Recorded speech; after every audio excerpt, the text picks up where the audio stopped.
الحمد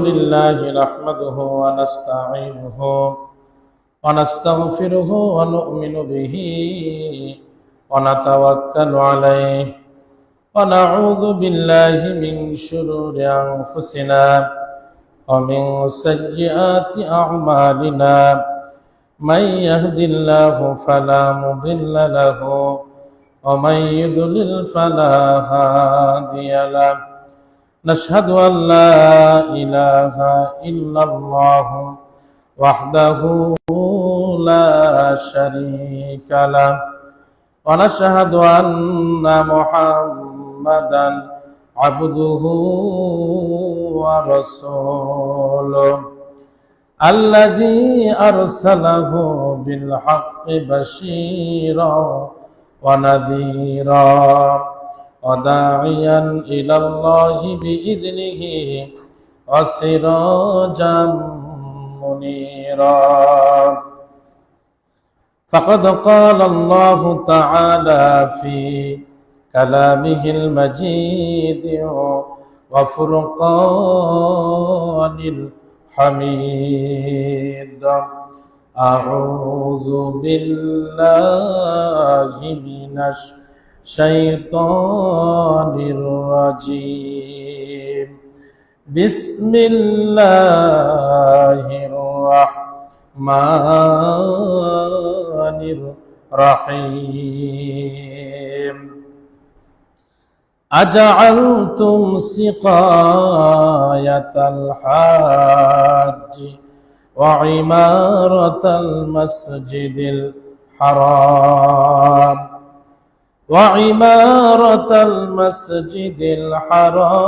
كمن آمن بالله واليوم الآخر وجاهد في سبيل الله لا يستوون عند الله والله لا يهدي القوم الظالمين الذين آمنوا وهاجروا وجاهدوا في سبيل الله بأموالهم وأنفسهم أعظم درجة عند الله وأولئك هم الفائزون صدق الله العظيم أو كما قال الله تعالى في كلامه المجيد وفرقان الحميد إن الله وملائكته يصلون على النبي يا أيها الذين آمنوا صلوا عليه وسلموا تسليما درود إبراهيم قري شكله اللهم صل على محمد وعلى آل محمد كما صليت على إبراهيم وعلى آل إبراهيم إنك حميد مجيد اللهم بارك على محمد وعلى آل محمد كما باركت على إبراهيم وعلى آل إبراهيم إنك حميد مجيد الحمد لله সমস্ত প্রশংসা মহান আল্লাহ সুবহানাহু ওয়া তাআলার জন্য, যিনি আমাদেরকে শত ব্যস্ততার মাঝে আজকে এই পবিত্র জুমার দিনে শত শত হাজার হাজার লোকদের মধ্য থেকে বাছাই করে যে আল্লাহ সুবহানাহু ওয়া তাআলা সুস্থ শরীরে আমাদেরকে তার ঘরে আসবার জন্য সুযোগ করে দিলেন। শুধু সুযোগ করে দিয়েছেন এরকম না, বরং আমাদেরকে কোরআনুল কারীম থেকে সালাত পূর্ববর্তী কিছু কথা শুনবার জন্য আল্লাহ সুবহানাহু ওয়া তাআলা আমাদেরকে তৌফিক দিয়েছেন। এজন্য মহান আল্লাহ সুবহানাহু ওয়া তাআলার দরবারে আমরা সমস্যারে শুকরিয়া আদায় করি, বলি আলহামদুলিল্লাহ। আবারও বলছি আলহামদুলিল্লাহ। এরকম লোকও আছে যারা আজকে সকালেও নিয়াত করেছিল যে আমরা মসজিদে যাব, কিন্তু অসুস্থতার কারণে আসতে পারে নাই। এরকম লোক আছে না? আছে। এরকম করে হাজারো ব্যস্ততা, হাজারো অসুস্থতা, শত সমস্যা, কোনো সমস্যা আমাদেরকে আটকাতে পারে নাই তার ঘরে আসার ক্ষেত্রে। এইটা মহান আল্লাহ সুবহানাহু ওয়া তাআলা আমাদের জন্য কবুল করেছেন। এই জন্য আমরা সর্বাবস্থায় শুকরিয়া করব কার? এই জন্য আবারও শুকরিয়া আদায় করি, বলি আলহামদুলিল্লাহ। দরুদ ও সালাম আমাদের প্রাণপ্রিয় নেতার প্রতি, যার আনিত জীবন আদর্শ বাস্তবায়ন করার মাধ্যমে এই পৃথিবীতে শান্তি আসতে পারে। রাসূল আকরাম সাল্লাল্লাহু আলাইহি সাল্লাম এই পৃথিবীতে এমন একটা সময় এসেছিলেন যে সময় রাহাজানি, খুনাখুনি, ধর্ষণ, পাশবিকতা, নির্যাতন, জুলুম, অত্যাচার, সুদ, ঘুষ, জেনা, ব্যভিচার, অশ্লীলতা, বেহায়াপনা, এমনকি আপন কন্যা সন্তানকে মানুষ পুঁতে ফেলতো, গর্ত খুঁড়ে নিজে বাবা হয়ে আপন সন্তানকে পুঁতে ফেলতো। এমন একটা জাহিলিয়াত সমাজে, এমন একটা কুসংস্কার ছন্ন সমাজে রাসূল আকরাম সাল্লাল্লাহু আলাইহি ওয়াসাল্লাম আগমন করলেন। কি এক পরশ পাথর নিয়ে আসলেন, কি এক আদর্শ নিয়ে আসলেন, কি এক বাণী আল্লাহর পক্ষ থেকে নিয়ে আসলেন, যেটার মাধ্যমে রাসূল আকরাম সাল্লাল্লাহু আলাইহি ওয়াসাল্লাম এই সমাজকে পরিবর্তন করে দিয়ে একটি সামাজিক, পারিবারিক, রাজনৈতিক এবং সামষ্টিক বিপ্লবের মাধ্যমে পুরো সমাজকে পরিবর্তন করে দিয়ে রাসূল বললেন, খায়রুল কুরুনিল করনি, সর্বশ্রেষ্ঠ যুগ আমার যুগ, বলি সুবহানাল্লাহ। কি এক আদর্শ নিয়ে রাসূল আকরাম সাল্লাল্লাহু আলাইহি সাল্লাম এই পৃথিবীতে আগমন করলেন। এত খারাপ সমাজ, এত জাহিলিয়াতপূর্ণ সমাজ, এত অন্ধকারাচ্ছন্ন সমাজ, একটা কুয়ার পানি নিয়ে ঝগড়া করতে, কুয়ার পানি কে আগে তুলবে আর কে পরে তুলবে, এটা নিয়ে মারামারি করছে, ঝগড়া করছে, যুদ্ধ করছে, গোত্রে গোত্রে 20 বছর 40 বছর পর্যন্ত যুদ্ধ করছে, কুয়া থেকে কে পানি আগে তুলবে আর কে পরে তুলবে। কত বড় জাহিলিয়াতপূর্ণ সমাজ! যেই সমাজে কন্যা সন্তানের বাবা হওয়া টাকায় তারা অপমানজনক মনে করত, এমনকি কন্যা সন্তানগুলোকে মারার জন্য তারা দুইটা পন্থা অবলম্বন করত। এক নম্বরে বাবারা গর্ত খুঁড়ে আপন সন্তানকে পুঁতে ফেলতো, আর একটা হলো গরম কাপড় শরীরে লাগায়া দিয়া মরুভূমির ভেতরে রেখে আসতেন, যাতে করে মরুভূমির দেশে এমনিতে তাপমাত্রা বেশি, নিজে হাতে হত্যা করবে না, গরম কাপড় দিয়া পেঁচায়া মরুভূমির ভেতরে রেখে আসতো, যাতে করে উত্তপ্ত গরমের মধ্যে গরম সহ্য করতে না পেরে মারা যায়। এরকম দুইটা পদ্ধতিতে আপন কন্যা সন্তানকে পুঁতে ফেলতো। এমন একটা জাহিলিপূর্ণ সমাজে রাসূল আসলেন, এমন একটা অন্ধকার সমাজে রাসূল আসলেন, এসে কোরআনুল কারীম দিয়া এমন একটা বিপ্লব করলেন, এমন একটা পরিবর্তন করলেন। রাসূল বললেন, আমার যুগের চাইতে শ্রেষ্ঠ যুগ আর নাই। সুবহানাল্লাহ। এই জামানা যদি পেতে চাই, এই সোনালী সমাজ যদি আমরা আবারও পেতে চাই, পৃথিবীর কোন আদর্শ দিয়া এই সোনালী সমাজ পাওয়া সম্ভব নয়। ব্রিটিশের তৈরি করা আদর্শ দিয়া, ভারতের তৈরি করা ধর্ম নিরপেক্ষতা বাদ দিয়া, আর পুঁজিবাদ আর সমাজবাদ দিয়া এই সব স্বপ্নের যে সোনার বাংলা আমরা করতে চাই, সোনালী সমাজ যেটা চাই, এটা পৃথিবীর কোনো আদর্শ দিয়া সম্ভব নয়। এটা মুহাম্মদুর রাসূলুল্লাহ সাল্লাল্লাহু আলাইহি সাল্লামের আদর্শ ছাড়া এই পৃথিবীতে শান্তি আসতে পারে না। এজন্য আমরা আমাদের প্রাণপ্রিয় নেতার প্রতি দরদ ভরা মন নিয়ে দরুদ ও সালাম পেশ করছি। সকলে বলি সাল্লাল্লাহু আলাইহি ওয়াসাল্লাম। আমি আপনাদের সামনে কোরআনুল কারীমের 9 নম্বর সূরা, সূরা তাওবার 19 এবং 20 নম্বর আয়াত তেলাওয়াত করেছি। তবে আমি আজকে আলোচনা করব 19 থেকে 24 নম্বর আয়াত পর্যন্ত। এই 19 থেকে 24 নম্বর আয়াত থেকে কিছু কথা আল্লাহ সুবহানাহু ওয়া তাআলা আমাকে বলবার এবং আপনাদেরকে শুনবার এবং বক্তা এবং শ্রোতা উভয়কে আমল করবার জন্য আল্লাহ তৌফিক দান করুন। সকলে বলে আমিন। তাহলে কোরআনুল কারীমের কত নম্বর সূরা বলেন তো একটু? 9 নম্বর সূরা। সূরার নাম কি? সূরা তাওবা। আর কত থেকে কত নম্বর আয়াত? 19 থেকে 24। 19 থেকে 24 এই আয়াতে কারিমা থেকে আমি তেলাওয়াত করব। আপনারা একটু সকলে বলেন তো দেখি, কোন সূরার শুরুতে বিসমিল্লাহ নাই? সূরা তাওবা। সূরা তাওবার শুরুতে বিসমিল্লাহ নাই। সকল সূরার শুরুতে বিসমিল্লাহ আছে, কিন্তু সূরা তাওবার শুরুতে বিসমিল্লাহ নাই। এর অনেকগুলো কারণ আছে, আপনারা অনেকে জানেন, আমি সেদিকে যাব না। এই সূরার নাম দুইটা, বলেন কয়টা? দুইটা। একটা হলো তাওবা আর একটা হলো বারাআত। একটা তাওবা আর একটা কি বারাত। এই সূরার ভিতরে তাবুক যুদ্ধের ঘটনা আছে। সেই তাবুক যুদ্ধকে কেন্দ্র করে মুনাফিকদের সঙ্গে মুমিনদের মধ্য থেকেও 3 জন ব্যক্তি যারা তাবুক যুদ্ধে অংশগ্রহণ করে নাই, এই 3 জন ব্যক্তি যখন রাসূলের কাছে বললেন, ইয়া রাসূলুল্লাহ, আমরা কোনো কারণ দেখাবো না, আমরা কোনো কারণ দেখাবো না, আমরা কোনো কজ দেখাবো না যে এই জন্য আমরা যুদ্ধে অংশগ্রহণ করি নাই, বরং ইয়া রাসূলুল্লাহ, আমরা শয়তানের ওয়াসওয়াসায় পড়ে আমরা যুদ্ধে অংশগ্রহণ করতে পারি নাই, আপনি আমাদেরকে মাফ করে দেন। রাসূল সাল্লাল্লাহু আলাইহি সাল্লাম বলেন, ও সাহাবীরা শোনো, যুদ্ধে যাওয়ার আদেশ দিয়েছেন আল্লাহ, সুতরাং সেই যুদ্ধে যারা বিনা কারণে যায় নাই, শয়তানের ওয়াসওয়াসায় যায় নাই, তাকে মাফ করার দায়িত্ব আমার নয়, বরং যার আদেশ লঙ্ঘন করা হয়েছে তিনি মাফ না করা পর্যন্ত আমি মাফ করতে পারবো না। এই 3 জন 40 দিন যাবত, তাফসীরের ভেতরে এসেছে 40 দিন অথবা 50 দিন যাবত, দুইটা বর্ণনা আছে, 40 দিন হোক আর 50 দিন হোক না কেন, এই 3 জন ব্যক্তি তারা কেউ বা মসজিদ নববীর খুঁটির সঙ্গে নিজেকে বেঁধে রাখলেন, আবার কেউ কেউ বাড়ির মধ্যে আবদ্ধ থাকলেন, নিজের স্ত্রীর সঙ্গে মেলামেশা বন্ধ করে দিলেন, যা আল্লাহর ক্ষমা না পাওয়া পর্যন্ত আমরা এগুলো কিচ্ছু করব না। মুসলমানরাও তাদের সঙ্গে সালাম বিনিময় বন্ধ করে দিল, চলাফেরা উঠা বসা বন্ধ করে দিল।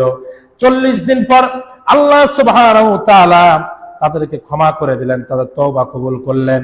এই আয়াতে কারিমার ভিতরে আল্লাহ রাব্বুল আলামিন তওবা শব্দ সুম্মা তাবা আলাইহিম লিয়াতুবু ইন্নাল্লাহা হুয়াত তাওয়াবুর রহিম, এই যে আল্লাহ রাব্বুল আলামিন ওই 3 জনের তওবা কবুল করে নিলেন, ওই আয়াত থেকে মূলত এই সূরার নামকরণ করা হয়েছে সূরাতুত তাওবা। আরেকটি নাম হলো বারাত।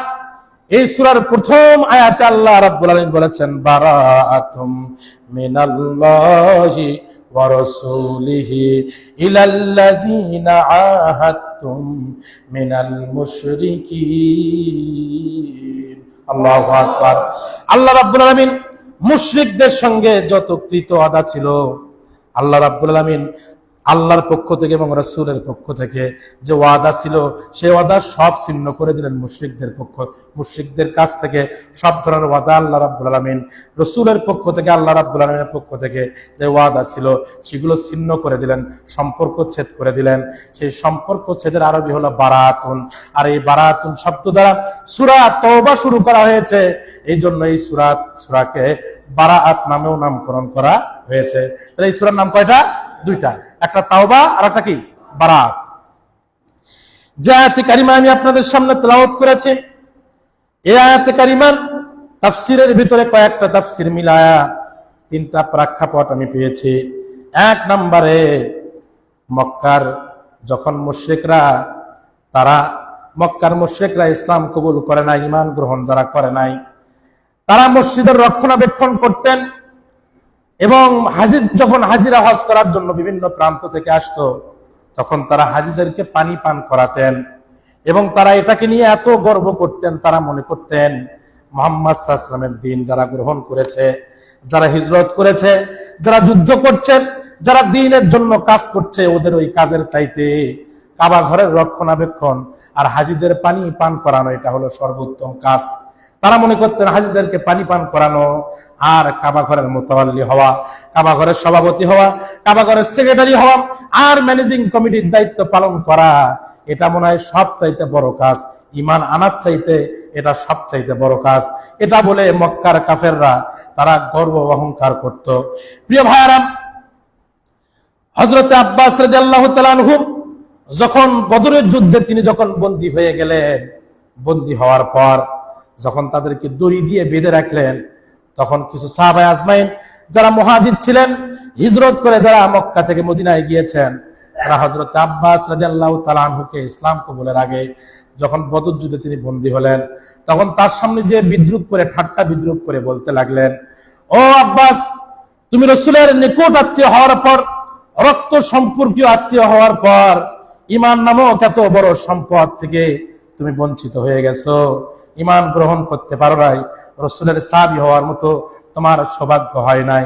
এরকম করে যখন বলতেছিলেন, তখন ওই বাধা অবস্থায়, বন্দী অবস্থায় আব্বাস রাদিয়াল্লাহু তাআলা আনহু তিনি বলতেছিলেন, ও মুহাজিররা ও আনসাররা, তোমরা ঈমান গ্রহণ করে তোমাদেরকে শ্রেষ্ঠ মনে করো, রাসূলুল্লাহর সাথে জিহাদে অংশগ্রহণ করে তোমরা শ্রেষ্ঠ মনে করো, অথচ আমরা কাবা ঘরের রক্ষণাবেক্ষণ করি, যেটা সরাসরি আল্লাহর ঘর, সেই কাবা ঘরের রক্ষণাবেক্ষণ আমরা করি। এবং যখন হাজিরা হজ করার জন্য আসে তাদেরকে আমরা পানি পান করাই। তোমাদের সব কিছুর চাইতে আমাদের এই কাজ সবচেয়ে উত্তম। এখন আপনাদের কাছে আমার জিজ্ঞাসা, আব্বাস রাদিয়াল্লাহু তাআলা আনহু ঈমান গ্রহণ করে নাই, আখিরাতে বিশ্বাস করে না, রাসূলের সঙ্গে জিহাদে অংশগ্রহণ করে নাই, আর ওরা হাজিদেরকে পানি পান করায়, আর কাবা ঘরের সভাপতি সেক্রেটারি হয়ে নিজেকে মর্যাদাবান মনে করে। আপনাদের কাছে আমার জিজ্ঞাসা, ওরা কি মর্যাদাবান? মর্যাদাবান? কিন্তু যখন এরকম করে গর্ব অহংকার করতেছিল, এমন অবস্থায় আল্লাহ রাব্বুল আলামিন জিবরাইল আমিনকে পাঠাইয়া দিলেন, যাও জিবরাইল, গিয়ে বলে দাও যারা ওই পানি পান করায় আর কাবা ঘরের রক্ষণাবেক্ষণ করে তারা কখনো এই ঈমানদারদের চাইতে উত্তম নয়। সুবহানাল্লাহ। আয়াতে কারিমা নাজিল হয়ে যায়। এটা হলো 1 নম্বর প্রেক্ষাপট। 2 নম্বর প্রেক্ষাপট হলো হযরত আব্বাস রাদিয়াল্লাহু তাআলা আনহু ইসলাম গ্রহণের পর তালহা বিন সাইবা, হযরত আব্বাস এবং হযরত আলী রাদিয়াল্লাহুর মধ্যে আলোচনা চলছিল। একটা হলো হযরত আব্বাস, একটা হলো তালহা বিন সাইবা, আর একটা হযরত আলী রাদিয়াল্লাহু তাআলা আনহু। এই 3 জনের মধ্যে আলোচনা চলছিল। এর মধ্যে হযরত তালহা রাদিয়াল্লাহু তাআলা আনহু বললেন, আমার মতো মর্যাদাবান আর কেউ নাই, কারণ হলো আমার হাতে বাইতুল্লাহ শরীফের চাবি আমার বংশের ভেতরে। তালহা বিন সাইবা রাদিয়াল্লাহু তাআলা আনহু তিনি বলছেন, কাবা ঘরের যে চাবি এটা তো আমাদের পরিবারের দায়িত্বে আছে, সুতরাং আমার মতো মর্যাদাবান আর কেউ নাই। এই কাবা ঘরের রক্ষণাবেক্ষণ আমরা করি, এর চাবি যেহেতু আমার সংরক্ষণে আছে, সুতরাং আমার চেয়ে মর্যাদাবান আর কেউ নাই। আর হযরত আব্বাস রাদিয়াল্লাহু তাআলা আনহু বললেন, না না, তোমার কাছে শুধুমাত্র চাবি আছে। সে বলছে, আমার কাছে শুধু চাবি নয়, বরং এমন অবস্থা আমি চাবি দিয়ে খুলে ইচ্ছা করলে কাবা ঘরের মধ্যে ঘুম পাড়তে পারি, কাবা ঘরের মধ্যে শুইতে পারি, কাবা ঘরের মধ্যে বসবাস করতে পারবো, এই অধিকার আমার আছে। আর হযরত আব্বাস রাদিয়াল্লাহু তাআলা আনহু বললেন, না, তোমার মর্যাদা বেশি নয়, বরং আমরা হাজীদেরকে পানি পান করানোর দায়িত্ব আমাদের, হজের সার্বিক ব্যবস্থাপনার দায়িত্ব আমাদের, সুতরাং আমাদের মর্যাদা বেশি। তার মানে একজন চাবি নিয়ে মর্যাদাবান, আর একজন পানি পান করনেওয়ালা মর্যাদাবান। হযরত আলী রাদিয়াল্লাহু তাআলা আনহু বলছেন, না না, তোমাদের চাইতে আমি মর্যাদাবান, কারণ রাসূল সাল্লাল্লাহু আলাইহি ওয়াসাল্লাম সহ সাহাবায়ে আজমাইনদের 6 মাস আগে থেকে আমি কাবা ঘরের দিক হয়ে আমি সালাত পড়া শুরু করেছি। তার মানে তোমরা 6 মাস পরে কাবা ঘরের দিক হয়ে তাও তোমরা সালাত পড়া শুরু করছো, আর আমি 6 মাস আগে থেকে মনের অজান্তেই আমি কাবা ঘরের দিকে আমি সালাত পড়া শুরু করছি। তার মানে কাবা ঘরকে কিবলা মানা এটা তোমাদের আগে 6 মাস আগে থেকে আমি পালন করা শুরু করছি, সুতরাং তোমাদের চাইতে আমি মর্যাদাবান। প্রিয় ভাইরা, তাহলে একজন বলে চাবি আমাদের কাছে মর্যাদাবান, আর একজন বলে পানি পান করায় রক্ষণাবেক্ষণ করি আমি মর্যাদাবান, আর একজন বলে আমি কাবাকে আগে কাবা মানছি, সুতরাং আমি মর্যাদাবান। আল্লাহ রাব্বুল আলামিন এই 3 জনের বক্তব্যের উপরে সূরা তাওবার 19 নম্বর আয়াত সহ 24 নম্বর আয়াত পর্যন্ত ধারাবাহিকভাবে আল্লাহ রাব্বুল আলামিন নাজিল করে দেন। সুবহানাল্লাহ। এটা হলো 2 নম্বর প্রেক্ষাপট। 3 নম্বর প্রেক্ষাপট হলো হযরত নোমান বিন বশীর রাদিয়াল্লাহু তাআলা আনহু তিনি ঘটনা বর্ণনা করেছেন। একদিন মসজিদে নববীতে রাসূল আকরাম সাল্লাল্লাহু আলাইহি ওয়াসাল্লামের আসার আগেই, মসজিদে নববীতে রাসূল প্রবেশ করার আগেই কিছু সাহাবায়ে আজমাইন তারা মেম্বারের চতুষ্পার্শ্বে বসেছেন। বসে কে কার চাইতে মর্যাদাবান এগুলো নিয়ে আলোচনা হতেছিল। একজন বলতেছিল, শোনো, কাবা ঘরে পানি পান করানো রক্ষণাবেক্ষণ করা এটা ইমানের চাইতে বেশি মর্যাদাবান নয়। আর একদল বলতেছিলেন, না না, কাবা ঘরের চাবি আর রক্ষণাবেক্ষণের চাইতে ঈমান এবং আল্লাহর রাস্তায় জিহাদ করা এটা হলো সবচাইতে মর্যাদাবান। এই 2 গ্রুপের মধ্যে যখন বাদানুবাদ চলতেছিলেন, হযরত ওমর রাদিয়াল্লাহু তাআলা আনহু বললেন, এটা নিয়ে তো ঝগড়া করার কিছু নাই, রাসূলুল্লাহ তো কিছুক্ষণ পর আসবে, তোমরা রাসূলুল্লাহকে জিজ্ঞাসা করবে, রাসূল যার মর্যাদার কথা বলবে সেই মর্যাদাবান। সুবহানাল্লাহ। এই কথা হওয়ার পর সালাত শেষ হয়ে গেল। সালাত শেষ হয়ে যাওয়ার পর ওমর রাদিয়াল্লাহু তাআলা আনহু রাসূলকে জিজ্ঞাসা করলেন, ইয়া রাসূলুল্লাহ, একদল বলে কাবা ঘরের রক্ষণাবেক্ষণ করা আর হাজীদেরকে পানি পান করানো নাকি উত্তম, আর এক দল বলে ইমানদার হওয়া আর রাসূলের সঙ্গে আল্লাহর দিন কায়েমের জন্য জিহাদ করা এটা নাকি সবচাইতে উত্তম। ইয়া রাসূলুল্লাহ, আপনি বলেন এই দুই দলের মধ্যে কারা উত্তম?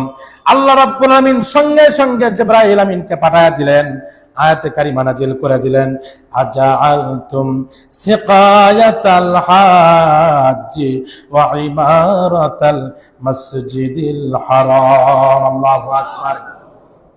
আজআলতুম, তোমরা কি মনে করো, সিকায়াতিল হাজ্জি, হাজীদেরকে পানি পান করানো, ওয়া ইমারাতাল মসজিদিল হারাম, মসজিদে হারামের রক্ষণাবেক্ষণ করা, তোমরা কি মনে করো মসজিদে হারামের রক্ষণাবেক্ষণ করা আর হাজীদেরকে পানি পান করানো কামান আমানা বিল্লাহ, এটা কি তাদের সমান যারা আল্লাহর প্রতি ঈমান এনেছে? সুবহানাল্লাহ।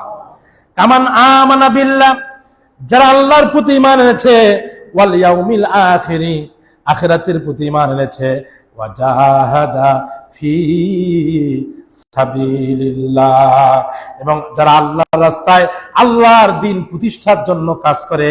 তোমরা কি মনে করেছো তোমরা ওই হাজীদের পানি পান করানো আর কাবা ঘরের রক্ষণাবেক্ষণ করা, ওই ইমানদার আর আল্লাহর রাস্তায় যারা আল্লাহর জমিনে দিন কায়েম করার কাজ করে, তোমরা কি মনে করেছো এটা তাদের সমান? এটা আল্লাহ জিজ্ঞাসা। এখন এই উত্তর কে জানে? উত্তর কে জানে? আল্লাহ আমাদেরকে জিজ্ঞাসা করলেন, ও দুনিয়ার মানুষেরা, তোমরা কি এটা মনে করো কাবা ঘরের রক্ষণাবেক্ষণ করা আর হাজীদেরকে পানি পান করানো এটা ওই ইমানদার যারা আল্লাহর জমিনে আল্লাহর দিন কায়েম করার জন্য জিহাদ করে তাদের সমান এটা কি তোমরা মনে করো? আল্লাহ রাব্বুল আলামিন তারপরেই বলতেছেন, এই উত্তর তোমাদের কাছে নাই, প্রশ্নটা আমি তোমাদের কাছে করেছি।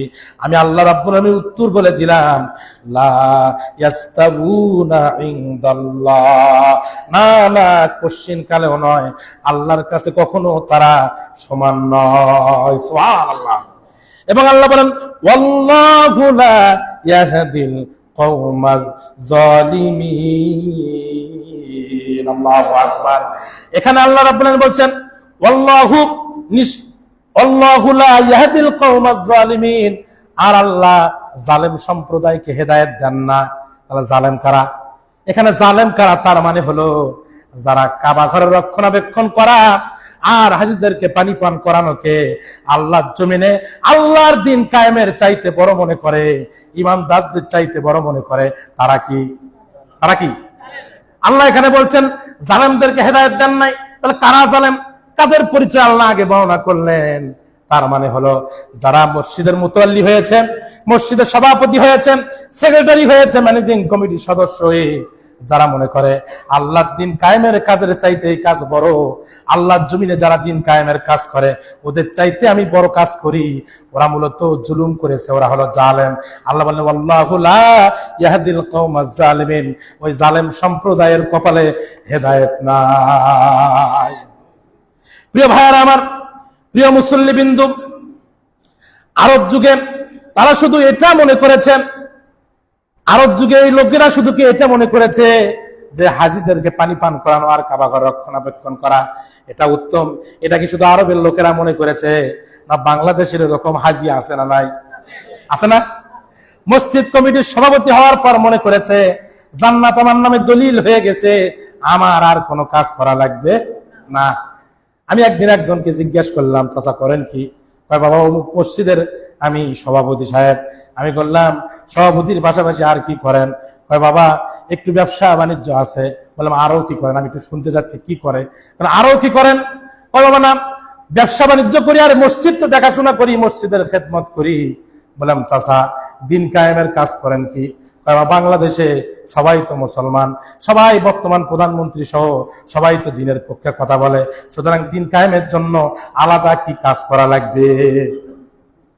আমি বললাম, যদি আপনার অন্তরকরণে এটাই থাকে যে আপনার জন্য দিন কায়েমের কোনো কাজ করা লাগবে না, মসজিদের সভাপতি আর ব্যবসা করলে কিয়ামতের ময়দানে মুক্তি পাবেন, তাহলে সূরা তাওবার 19 নম্বর আয়াত পড়ে দেখেন, আল্লাহ বলেছেন, ও দুনিয়ার মানুষেরা, তোমরা কি মনে করো কাবা ঘরের মুতাওয়াল্লি হওয়া, সেবা করা, খেদমত করা আর পানি পান করানো কি তোমরা যারা ঈমান এনেছে আর আল্লাহর জমিনে দিন কায়েমের কাজ করে তাদের মতো কি তোমরা মনে করো?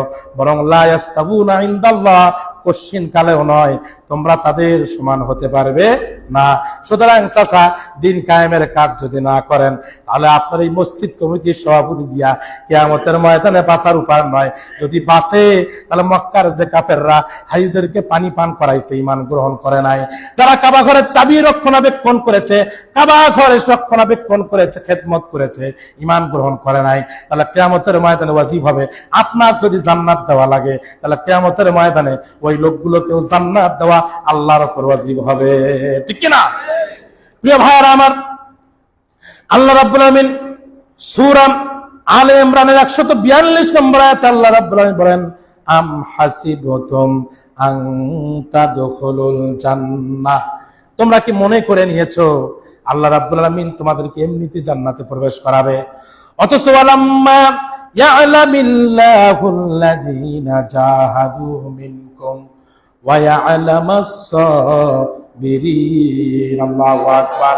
আল্লাহ রাব্বুল আলামিন বলেন, শোনো, আর আল্লাহ রাব্বুল আলামিন জেনে নেবেন না কারা জাহাদু মিনকুম, যারা আল্লাহ রাস্তায় জিহাদ করে, ওয়া ইয়া'লামাস সাবিরিন, আর এই জিহাদ করতে গিয়ে বিপদ আপদ হবে, বালা মুসিবত হবে, সেই বালা মুসিবতে কারা ধৈর্য ধারণ করে, এটা কি আল্লাহ রাব্বুল আলামিন না জেনেই তোমরা কি মনে করেছো এমনি এমনি আল্লাহ তোমাদেরকে জান্নাতে দেবে? আমরা তো এটাই মনে করি যে আল্লাহ হয়তো এমনি আমাকে জান্নাত দেবে, অথচ আল্লাহ বলছেন আমি কি দেখে নেব না? ওয়ালাম্মা ইয়া'লামিল্লাহুল্লাযীনা জাহাদু মিনকুম, তোমাদের মধ্যে যারা কারা জিহাদে অংশগ্রহণ করে, কারা দিন কায়েমের কাজ করে, এটাকে আমি দেখে নেব না? আর এই দিন কায়েমের কাজ করতে গিয়ে বিপদ আপদ বালা মুসিবত আসবে, সেই মুসিবতে কারা ধৈর্য ধারণ করে, এটাকে আমি জেনে নেব না? আমরা তো মনে করি এমনিতেই বলি ইন্নাল্লাহা মা'আস সাবিরিন, ইন্নাল্লাহা মা'আস সাবিরিন। ধৈর্যের সাথে বিপদের সম্পর্ক আছে, ধৈর্যের সাথে জালেমের জুলুমের সম্পর্ক আছে। যেখানেই ধৈর্যের কথা আছে, যেখানেই ধৈর্যের কথা আছে, তার আগে জিহাদের কথা আছে।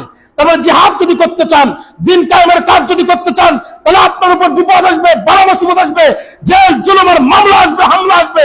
সেই জেল জুলুমের মামলা হামলা বিপদকে সহ্য করে ধৈর্য ধারণ করে যারা মোকাবেলা করতে পারবে, তাদেরকে আল্লাহ রাব্বুল আলামিন জান্নাতের ঘোষণা দিয়েছেন। কথা বলেন ঠিক কিনা? আপনার জীবনে জেল নাই, জুলুম নাই, মামলা নাই, হামলা নাই, বিপদ নাই, মুসিবত নাই, আপনার জীবনে ধৈর্যের কোনো প্রয়োজন? ধৈর্যের সাথে বিপদের সম্পর্ক, ধৈর্যের সাথে বালা মুসিবতের সম্পর্ক, ধৈর্যের সঙ্গে আল্লাহর পক্ষ থেকে পরীক্ষার সম্পর্ক। যার পরীক্ষাই নাই তার পিছনে ধৈর্যের দরকার আছে। ঠিক কিনা বলেন? সুতরাং বালা মুসিবত, বিপদ আপদ, পরীক্ষার সাথে ধৈর্যের সম্পর্ক। আল্লাহ যেখানে ধৈর্যের কথা বলেছেন, সেখানে আল্লাহ বলেছেন আমি তোমাদেরকে পরীক্ষা করে দেখবো। আমি আল্লাহ রাব্বুল আলামিন তোমাদেরকে দেখবো না, জেনে নেব না কারা ইমানের দাবিতে সত্যবাদী আর কারা ইমানের দাবিতে মিথ্যাবাদী, আর কারা জিহাদে অংশগ্রহণ করে। তার মানে ধৈর্যের সাথে বিপদের সম্পর্ক আছে। বিপদ আসলেই ওয়াসবির আলা মা আসাবাক, ধৈর্য ধারণ করো তখন যখন তোমাদের সামনে মুসিবত আসে। মুসিবত ছাড়া কি ধৈর্যের প্রয়োজন আছে নাকি? আছে। তার মানে দিন কায়েমের কাজের সাথে ধৈর্যের সম্পর্ক আছে। এই জন্য আল্লাহ রাব্বুল আলামিন বলছেন, ওয়ালাম্মা ইয়া'লামিল্লাহুল্লাযীনা জাহাদু মিনকুম ওয়া ইয়া'লামাস সাবিরিন। তোমরা এটা মনে করো না আমি তোমাদেরকে এমনি জান্নাতে দেব, বরং আমি আল্লাহ রাব্বুল আলামিন জেনে নেব তোমরা আল্লাহ রাস্তায় কারা জিহাদ করো আর কারা ধৈর্য ধারণ করো। সুবহানাল্লাহ। প্রিয় ভাইরা আমার, এই যে মসজিদের মুতাওয়াল্লি হওয়া, মসজিদের খেদমত করার চাইতে যে মসজিদের খেদমত করার চাইতে যে ঈমান গ্রহণ করা আর দিন কায়েমের কাজ করা জরুরি, এটা কি বোঝার জন্য কোনো আলাদা ব্রেন দরকার আছে? আলাদা ব্রেন দরকার আছে? আলাদা কোনো ব্রেন বুদ্ধির দরকার নাই, অত সূক্ষ্ম চিন্তার লোক হওয়ার দরকার নাই। আপনি ঈমান গ্রহণ করেছেন, আপনি ঈমান গ্রহণ করেছেন, আপনি দিন কায়েমের কাজ করেন, আপনার সব আমল গ্রহণযোগ্য। আপনি ঈমান গ্রহণ করেছেন, দিন কায়েমের আপনি নাম কাস্তে ঈমান গ্রহণ করেছেন, দিন কায়েমের কাজ করেন না, আল্লাহর জমিনে আল্লাহর দিন প্রতিষ্ঠার কাজ করেন না, বাতিলদের আদর্শ প্রতিষ্ঠার জন্য আপনি সহযোগিতা করেন। আপনি মসজিদ কমিটির সভাপতি কেন, সেজদায় পড়ে যদি আপনার মৃত্যু হয়, তবুও আপনার কিয়ামতের ময়দানে বাঁচার কোনো উপায় নাই। ঠিক কিনা বলেন? প্রিয় ভাইয়ার আমার, আল্লাহ সুবহানাহু ওয়া তাআলা 20 নম্বর আয়াতে আল্লাহ রাব্বুল আলামিন পরিচয় দিচ্ছেন। পরে আল্লাযীনা আমানু, একটা আয়াতের সঙ্গে আর একটা সম্পর্ক আছে। 19 নম্বর আয়াতে আল্লাহ বললেন তাদের সমান হতে পারবে না। তারপরে 20 নম্বর আয়াতে আল্লাহ কি বলেন দেখেন, আল্লাহ বলছেন আল্লাযীনা আমানু, যারা ঈমান এনেছে, ওয়া হাজারু, যারা হিজরত করেছে, ওয়াজাহাদু ফি সাবিলিল্লাহি বিআমওয়ালিহিম ওয়া আনফুসিহিম, আর যারা জিহাদ করেছে নিজেদের জান এবং মাল দিয়া। এখানে আরেকটা বিষয় দেখেন, ঈমান এনেছে, হিজরত করেছে, আল্লাহর জমিনে দ্বীনের কাজ করেছে জান এবং মাল দিয়া। তাহলে জান এবং মাল দিয়া যারা কাজ করে তাদের সাথে হিজরতের সম্পর্ক আছে। যারা দ্বীনি আন্দোলনের কাজ করে তাদের সাথে হিজরতের সম্পর্ক আছে। যারা দ্বীন কায়েমের কাজ করে না তাদের সাথে হিজরতের কোনো সম্পর্ক নাই। আল্লাযীনা আমানু, যারা ঈমান এনেছে, ঈমান গ্রহণ করেছে, ওয়া হাজারু, তার মানে ওখানে যেহেতু তারা হিজরতকারী ছিল, মুহাজির ছিল, আর আব্বাস রাদিয়াল্লাহু তাআলা আনহু যেহেতু ওই কাজটাকে উত্তম মনে করত, আর মুহাজিররা যেহেতু তাকে ঈমান গ্রহণের কথা বলেছে, এজন্য আল্লাহ বললেন যারা ঈমান এনেছে আর ওয়া হাজারু, হিজরত করেছে, ওয়াজাহাদু ফি সাবিলিল্লাহি বিআমওয়ালিহিম ওয়া আনফুসিহিম, জান এবং মাল দিয়া আল্লাহর জমিনে দ্বীন কায়েম করার কাজ করেছেন, আল্লাহ বলেন আযমু দারাজাতান ইনদাল্লাহ, আল্লাহর নিকট তার সবচাইতে বড় আসন বা মর্যাদা রয়েছে। সুবহানাল্লাহ। আযম হলো ইসমে তাফজিলের সিগা, সবচাইতে বড় মর্যাদাবান, মর্যাদা রয়েছে, দারাজাতান, মর্যাদা রয়েছে ইনদাল্লাহ, আল্লাহর নিকট। কার জন্য? যারা ঈমান গ্রহণ করেছে, হিজরত করেছে, জান মাল ত্যাগ করে আল্লাহর জমিনে আল্লাহর দ্বীন কায়েম করার কাজ করে। আল্লাহ বলে আযমু দারাজাতান ইনদাল্লাহ, আল্লাহর নিকট তাদের জন্য অনেক বড় মর্যাদা রয়েছে। সুবহানাল্লাহ। এবং ওয়া উলাইকা হুমুল ফাইজুন, আর এই দলই হলো সফল কাম। সুবহানাল্লাহ। তার মানে আল্লাহ স্পষ্ট করে দিলেন লা ইস্তাবুনা ইনদাল্লাহ, কোশ্চেন কারো সমান হতে পারবে না। কারা? যারা ঈমান গ্রহণ করেছে, হিজরত করেছে, নিজের বাড়ি ঘর, জায়গা জমি, টাকা পয়সা সব কিছুর মায়া ত্যাগ করে আল্লাহর জমিনে জান এবং মাল দিয়ে যারা কাজ করেছে তারা কখনোই সমান হতে পারে না, বরং আযমু দারাজাতান ইনদাল্লাহ, আল্লাহর নিকট তাদের বিশাল মর্যাদা রয়েছে। ওয়া উলাইকা হুমুল ফাইজুন, সুতরাং তারাই সফল। তার মানে যারা ঈমান গ্রহণ করেছে, দ্বীন কায়েমের কাজ করে, তারাই সফল। আর যারা মসজিদের মুতাওয়াল্লি হয়ে আর মসজিদের খেদমত করে মনে করতেছে সব শেষ করে ফেলেছি, তারা কখনো সফল নয়। প্রিয় ভাইরা আমার, 21 এবং 22 নম্বর আয়াতে আল্লাহ সুবহানাহু ওয়া তাআলা তাদের পুরস্কার সম্পর্কে বলতে গিয়ে আল্লাহ রাব্বুল আলামিন বলেন ইউবাশশিরুহুম রাব্বুহুম বিরাহমাতিম মিনহু ওয়া রিদওয়ানিন ওয়া জান্নাতিন লাহুম ফিহা নাঈমুম মুকিম। আল্লাহু আকবার। আল্লাহ বলেন ইউবাশশিরুহুম রাব্বুহুম, তার রবের পক্ষ থেকে তাদের জন্য সুসংবাদ রয়েছে। কিসের সুসংবাদ? এক নাম্বার হলো বিরহমাতিম মিনহু, আল্লাহর পক্ষ থেকে দয়া, আর একটা হলো ওয়ারিদওয়ান, আল্লাহর পক্ষ থেকে সন্তুষ্টি। সুবহানাল্লাহ। তার মানে যারা এই কাজগুলো করেন তাদের জন্য সুসংবাদ হলো আল্লাহর পক্ষ থেকে তাদের জন্য রহমতের সুসংবাদ, আর একটা সুসংবাদ হলো আল্লাহ তাদের উপর রাজি এবং খুশি হয়ে গিয়েছে। সুবহানাল্লাহ। খুশি হয়ে কি করবেন? ওয়া জান্নাতিল লাহুম, আল্লাহ তাদের জন্য জান্নাত দেবেন, ফিহা নাঈমুম মুকিম, সেই জান্নাতে তারা অনন্তকাল আশ্রয় গ্রহণ করবে। সুবহানাল্লাহ। আর কি হবে? খালিদিনা ফিহা আবাদা, তারা সেখানে স্থায়ীভাবে থাকবে, তার এই থাকাটা তাদের শেষ হবে না, অনন্তকাল তারা থাকবে। ইন্নাল্লাহা, নিশ্চয় আল্লাহ, ইনদাহু আজরুন আযীম, আল্লাহর কাছে এর চাইতেও আরো মহা মহা বড় বড় পুরস্কার তাদের জন্য রয়েছে। সুবহানাল্লাহ। তার মানে কি মহা পুরস্কার! এই যে আল্লাহ শুধু জান্নাত দেবেন তাই নয়, সবচেয়ে বড় পুরস্কার হলো রব তাদের সঙ্গে সরাসরি সাক্ষাৎ করবে। সুবহানাল্লাহ। আল্লাহর কাছে আরো বড় পুরস্কার কি? জান্নাত তো দিয়েই দিলেন, আরো বড় পুরস্কার আছে রবের কাছে। কি পুরস্কার? আল্লাহর কাছে সবচেয়ে বড় পুরস্কার হলো রব সরাসরি তার গোলামের সঙ্গে জান্নাতের ভিতরে দেখা করবে বলে। সুবহানাল্লাহ। প্রিয় ভাইরা আমার, আল্লাহ সুবহানাহু ওয়া তাআলা 23 নম্বর আয়াতে আল্লাহ রাব্বুল আলামিন এই যে যারা মক্কা থেকে মদিনায় হিজরত করে বদরের যুদ্ধে নিজের ভাইয়ের বিরুদ্ধে অস্ত্র ধরেছে, নিজের শ্বশুরের বিরুদ্ধে অস্ত্র ধরেছে, নিজের বাবার বিরুদ্ধে যারা অস্ত্র ধরেছে, তাদের পক্ষে আল্লাহ রাব্বুল আলামিন আয়াতে কারিমা নাজিল করে দিয়ে বললেন, ও দুনিয়ার মানুষেরা শোনো, তোমাদের জন্য উত্তম সম্পর্কের ভিত্তি হলো দ্বীনি আদর্শের সম্পর্কের ভিত্তি। আদর্শের ভিত্তি, আদর্শের সম্পর্ক হলো সবচাইতে বড় রক্তের সম্পর্ক তোমাদের কাছে বড় নয়। সেই প্রমাণ তোমরা বদরের যুদ্ধে দিয়েছো।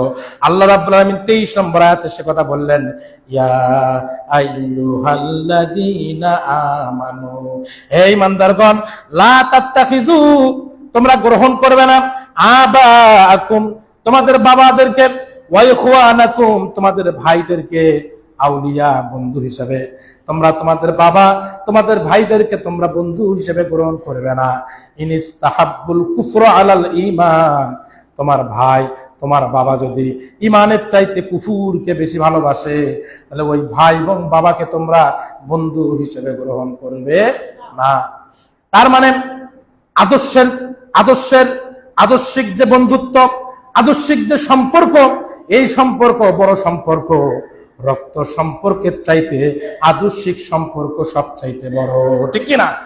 যেখানে বদরের যুদ্ধে ভাইয়ের বিরুদ্ধে ভাই অস্ত্র ধরেছে, বাবার বিরুদ্ধে সন্তান অস্ত্র ধরেছে, শ্বশুরের বিরুদ্ধে জামাই অস্ত্র ধরেছে, প্রমাণিত হয়ে গেছে আমাদের এই দ্বীনি সম্পর্কের চাইতে বড় সম্পর্ক আসমানের নিচে জমিনের উপরে আর হতে পারে না।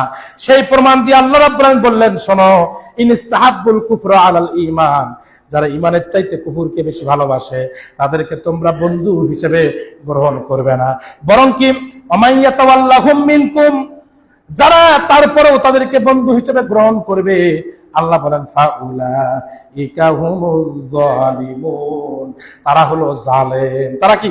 জালেম। তাহলে আপনার সম্পর্কের ভিত্তি হবে, আপনার বন্ধুত্বের ভিত্তি হবে আপনি যে পথে চলবেন, আপনি যে মতে চলবেন, যাদের সাথে উঠা বসা করবেন, যে পার্টি করবেন, যে মত করবেন, যে দলকে সমর্থন করবেন, সেই দলের সমর্থনের ভিত্তি হবে, সেই পার্টির সমর্থনের ভিত্তি হবে ঈমান। রক্ত সম্পর্ক আমার সমর্থকের ভিত্তি হতে পারে না। এটা বদরের যুদ্ধে প্রমাণিত হয়ে গেছে এবং 23 নম্বর আয়াতের মাধ্যমে আল্লাহ চূড়ান্ত করে দিয়েছেন। প্রিয় ভাইয়ার আমার, এই জন্য হাদিস শরীফের ভেতরে রাসূল আকরাম সাল্লাল্লাহু আলাইহি ওয়াসাল্লাম বলেছেন, মান আহাব্বা লিল্লাহ, যে ব্যক্তি ভালোবাসবে আল্লাহর জন্য, ওয়া আবগাদা লিল্লাহ, শত্রুতাও করতে হবে কার জন্য? তাহলে ভালোবাসা হবে কার জন্য? আল্লাহর জন্য। শত্রুতাও হবে কার জন্য? আল্লাহর জন্য। তার মানে আমার ব্যক্তিগত কোনো শত্রুতা নাই, যে আল্লাহর শত্রু, নবীর শত্রু, সে আমারও শত্রু। সুতরাং আমার ব্যক্তিগত কোনো শত্রু নাই।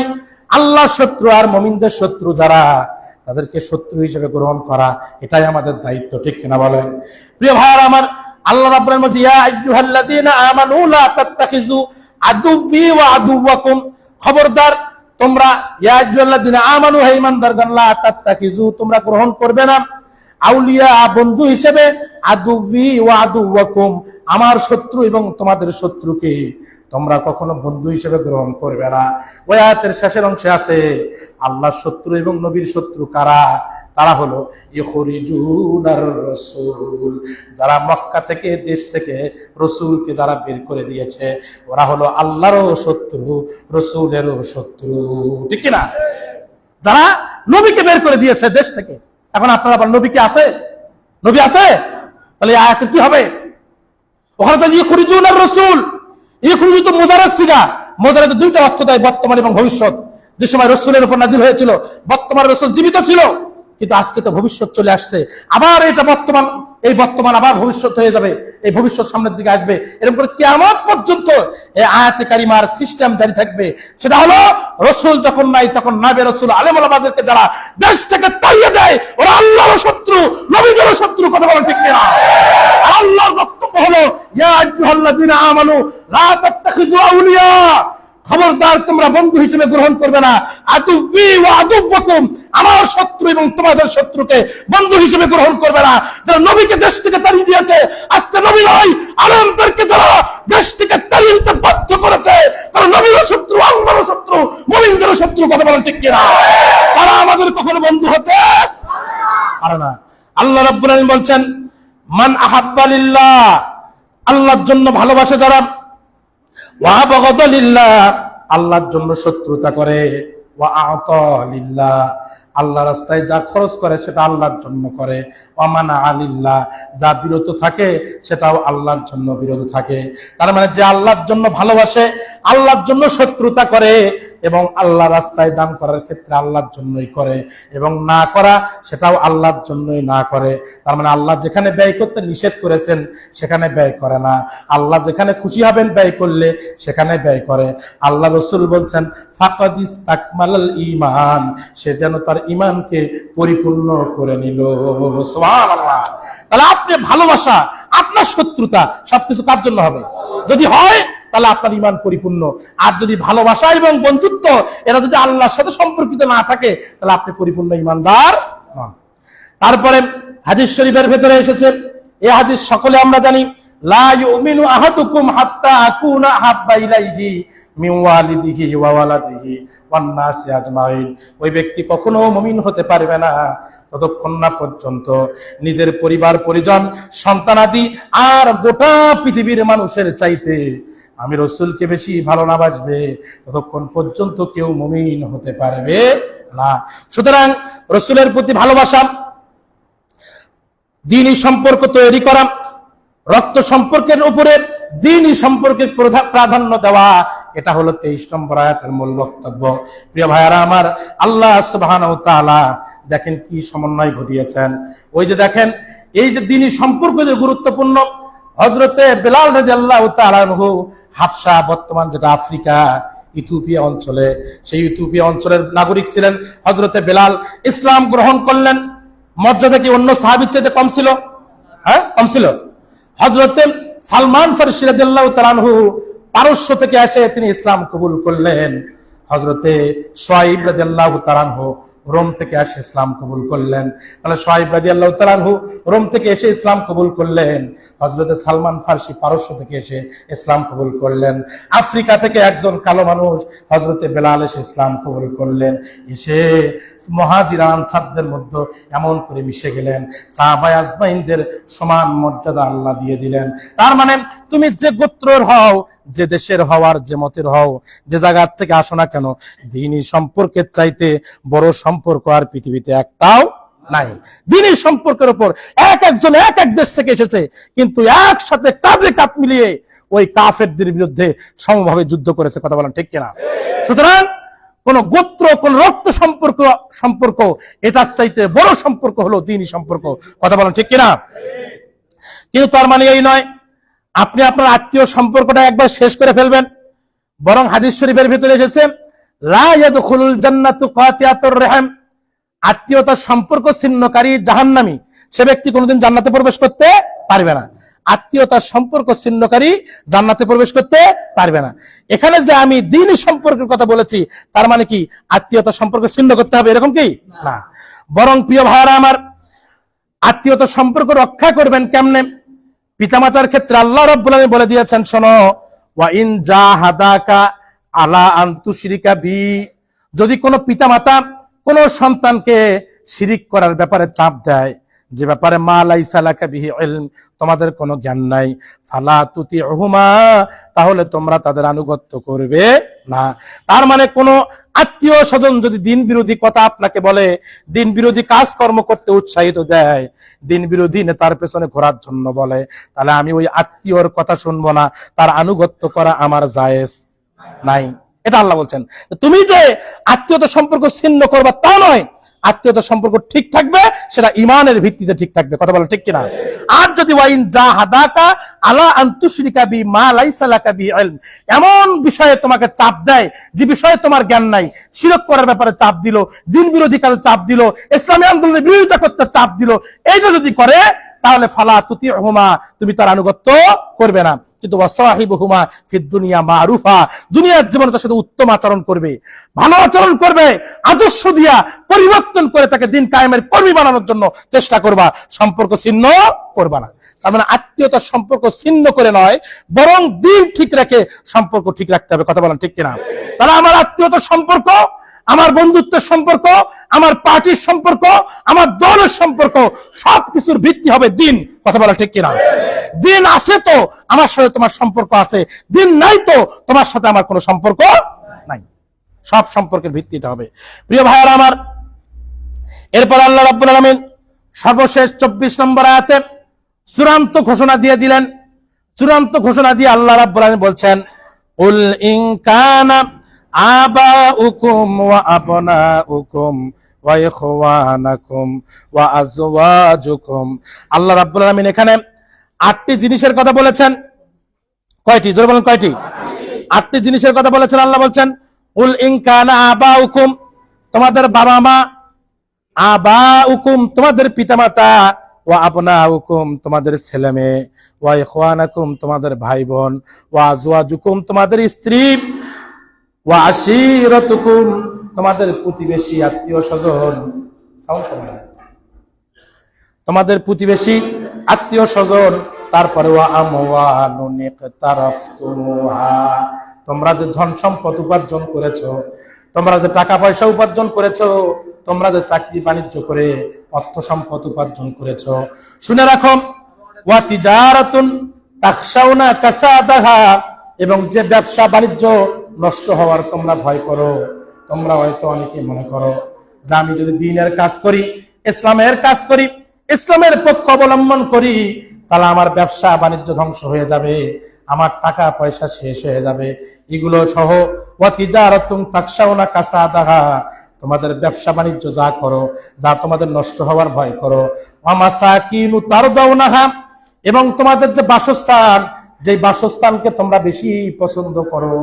আল্লাহ রাব্বুল আলামিন এখানে 8টা জিনিসের কথা বলছেন। জোরে বলেন কয়টা? আরো জোরে। 1 নম্বরে পিতা মাতা। 1 নম্বরে কি? সকলে বলবেন। 1 নম্বরে কি? 2 নম্বরে ওয়া আবনাউকুম তোমাদের ছেলে মেয়ে। 2 নম্বর কি? 3 নম্বরে ওয়া ইখওয়ানাকুম তোমাদের ভাই বোন। 3 নম্বরে কি? ওয়া আজওয়াজুকুম তোমাদের স্ত্রী। 4 নম্বর কি? 5 নম্বরে ওয়া আশিরাতুকুম তোমাদের প্রতিবেশী আত্মীয় স্বজন। তোমাদের প্রতিবেশী আত্মীয় স্বজন, এটা হলো 5 নাম্বার। 6 নম্বরে ওয়া আমওয়ালুন ইকতারাফতুমুহা, তোমরা যে ধন সম্পদ উপার্জন করেছো, ব্যাংক ব্যালেন্স করেছো, এটা হলো 6 নম্বরে। 7 নম্বরে ওয়া তিজারাতুন তোমরা যে ব্যবসা করো, তাখশাউনা কাসাদাহা, এবং এই ব্যবসা নষ্ট হওয়ার ভয় করো। অনেকে আছে দ্বীনের কাজ করলে, ইসলামী আন্দোলন করলে আমি গ্রেফতার হব, আমার মামলা হবে, জেল হবে, জুলুম হবে, আমি ব্যবসা করতে পারবো না, বাণিজ্য করতে পারবো না, আমার ব্যবসা বাণিজ্য শেষ হয়ে যাবে, টাকা পয়সা শেষ হবে, দিনের কাজ করতে গেলে আমার উপর জুলুম নির্যাতন আসবে, বাড়িতে থাকতে পারবো না। এই ভয়ে অনেকে আছে দিন কায়েমের কাজ থেকে বিরত থাকে, আছে না নাই? আল্লাহ 8টা জিনিস বললেন। বলেন শোনো, তোমার বাপ মা, তোমার ছেলে মেয়ে, তোমার ভাই বোন, তোমার স্ত্রী, তোমার আত্মীয় স্বজন, তোমার অর্জিত সম্পদ, তোমার ব্যবসা বাণিজ্য, তোমার বাসস্থান, এগুলোর চাইতে আহাব্বা ইলাইকুম মিনাল্লাহি ওয়া রাসূলিহি ওয়া জিহাদিন ফি সাবিলিহি, এই 8টা জিনিসের চাইতে আল্লাহ এবং তার রাসূল এবং তার দ্বীনের রাস্তায় জিহাদ করা তোমার কাছে যদি প্রিয় না হয়, তোমার কাছে যদি কি না হয়, কয়টা জিনিসের চাইতে? পিতামাতা, ভাই বোন, ছেলে মেয়ে, স্ত্রী, প্রতিবেশী, অর্জিত সম্পদ, ব্যবসা বাণিজ্য, বাসস্থান, এই 8টা জিনিসের চাইতে আল্লাহ, তার রাসূল এবং দ্বীন কায়েমের কাজ করা যদি তোমার কাছে বেশি ভালোবাসার বস্তু না হয়, ফাতারাব্বাসু অপেক্ষা করো, ফাতারাব্বাসু তোমাকে অপেক্ষা করো, হাত্তা ইয়াতি আল্লাহু বিআমরিহি, আল্লাহর সিদ্ধান্ত আসা পর্যন্ত অপেক্ষা করো তোমরা। তার মানে কি? যারা আজকে ব্যবসা বাণিজ্য, টাকা পয়সা, স্ত্রী সন্তান, পরিবার পরিজন, জায়গা জমি আর টাকা পয়সার জন্য যারা দ্বীনের কাজ করে না, আল্লাহর কাজ করে না, কোরআনের কাজ করে না, কোরআনকে প্রতিষ্ঠার জন্য কাজ করে না, আল্লাহ বলছেন ফাতারাব্বাসু অপেক্ষা করো, অপেক্ষা করো, হাত্তা ইয়াতি আল্লাহু বিআমরিহি, আল্লাহর পক্ষ থেকে তোমাদের জন্য চূড়ান্ত ফয়সালা আসছে, আল্লাহর পক্ষ থেকে চূড়ান্ত ফয়সালা অপেক্ষা করো। দুনিয়াতে ব্যবসা বাণিজ্য ভালো করতে পারাই তোমার সফলতা, পরিবার পরিজনের সাথে ঘুমাতে পারাই তোমার সফলতা। তোমরা মনে করেছো ওরা ব্যর্থ হয়েছে, না, ব্যর্থ হয় নাই। ফাতারাব্বাসু তুমি অপেক্ষা করো, হাত্তা ইয়াতি আল্লাহু বিআমরিহি, আল্লাহর পক্ষ থেকে চূড়ান্ত ফয়সালা নাজিল হবে। কথা বলেন ঠিক কিনা? এই চূড়ান্ত ফয়সালা দুনিয়াতেও হতে পারে, এই চূড়ান্ত ফয়সালা আখিরাতেও হতে পারে।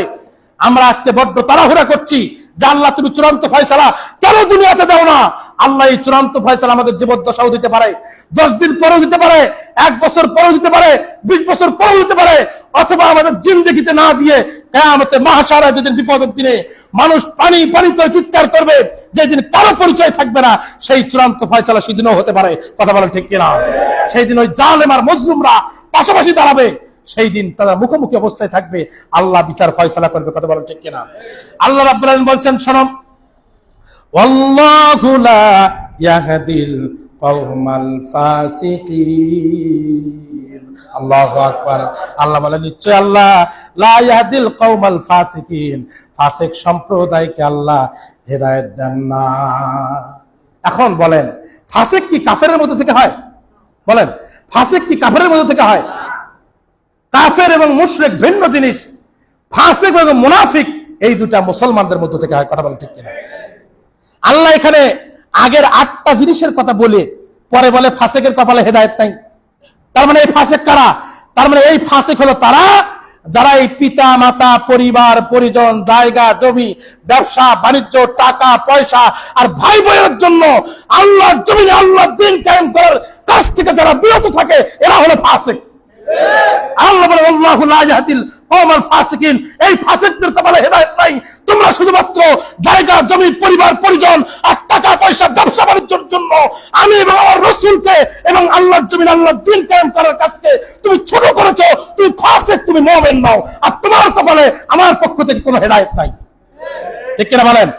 সুতরাং প্রিয় ভাইয়ারা আমার, আজকে আমরা সূরা তওবার এই 19 থেকে 24 নম্বর আয়াত, এই যারা উপস্থিত আছেন প্রত্যেকে বাড়িতে যাবেন, বাড়িতে গিয়ে তাফসীরের কিতাব বের করে সূরা তওবার 19 থেকে 24 নম্বর আয়াত পড়বেন। আপনার জীবন পরিবর্তন হয়ে যাবে। আপনার জীবন পরিবর্তন হয়ে যাবে।